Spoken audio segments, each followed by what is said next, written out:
What's up, you? Yikes. I've been away for a long ass time, bruh. Sorry about that. This is the motherfucking devlog 6, I think. I don't know, for our game. White Dove.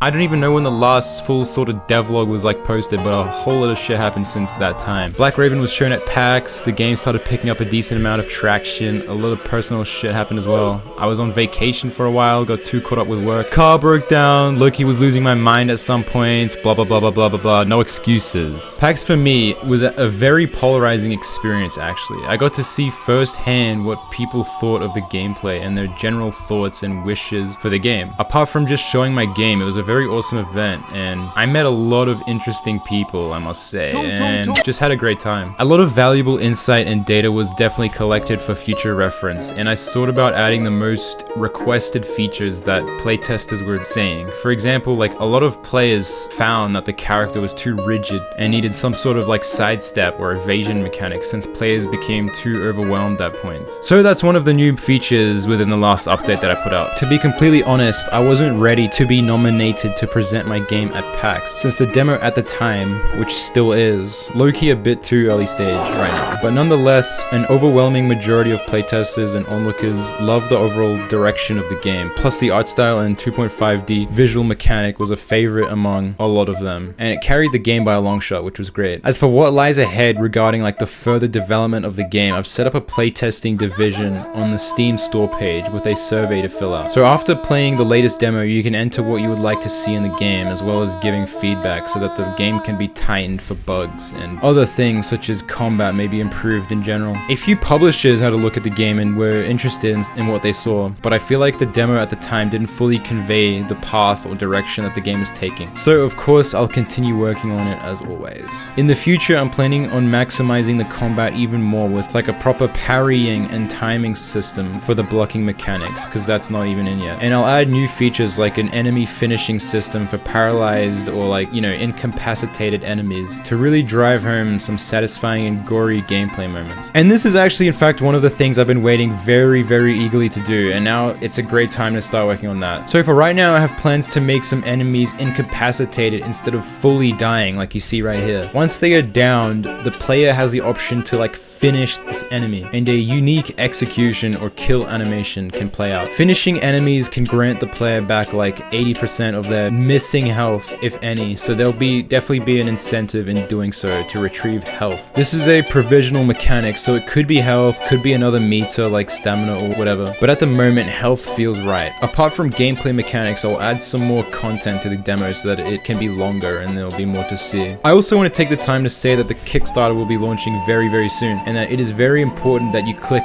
notify me on launch, this button right here, as this boosts the Kickstarter's page's algorithm and aids the chances of success for the campaign. Even if you don't intend on donating, just clicking the button helps out a lot. If you are willing to donate, it will be a great investment, as only donating X amount of money will mean that after the game has launched, you will automatically receive a copy of the game at a much more like reduced price regardless of the eventual sale price. So if you would want to essentially buy the game cheaper before release, the Kickstarter is definitely the way to do it, provided only for a limited time only, so stay aware of that. There will be some other rewards in store that will only be available on the Kickstarter once the Kickstarter campaign launches, so if you are interested, consider checking the Kickstarter page and pressing this notify me on launch button. The link is in the description. The money donated will go toward work on a full custom soundtrack, sound effects, assistant artists to work on animation, sprite work, quality assurance for some assets, and marketing and PR, to name a few things. There's also a monthly Patreon, so if you'd like, you can donate a simple $1 a month just for the love of the game. At the same time, right now I'm also applying to some government grants that are open for submission this month. These grants will allow for up to 100,000 Australian dollars, so I'm praying to the Lord Jesus Christ that I can actually successfully bag this government grant. Otherwise, I'm actually going to drive my car full speed into a lane divider. I'm kidding. Anyways, guys, please wishlist the game on Steam, as simply pressing this button does a whole lot, boosting the game's visibility, outreach, relevance. So please, if you can spare literally like, it's like 7 seconds, wishlist the game on Steam and also on the Kickstarter as well. Okay, see you in the next one.